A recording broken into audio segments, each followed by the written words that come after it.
Голема неправедност се случи на првиот полуфинален надпревар од Купот на Македонија помеѓу Брегалници и Работнички. Дали големите екипи ја контролираат работата во македонскиот фудбал, дали судиите се под притисок и дали оваа трагична ситуација ќе заврши веќе еднаш. Победата на Брегалница е одземена во Кочани, реагираат од раководството на клубот, додавајќи дека се крајно разочарани од судењето на овој надпревар.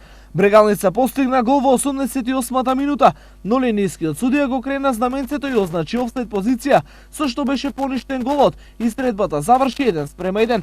Брегалница беше подобар противник во текот на средбата, создаваше зрели шанси за гол, а тоа најдобро го искористи Ангел Наца во 63-та минута, кога го отвори резултатот. Во 73-та минута пак главниот судија досуди пенал за Работнички, а тоа го казни Алтипар Маковски кој го врати Работнички во игра.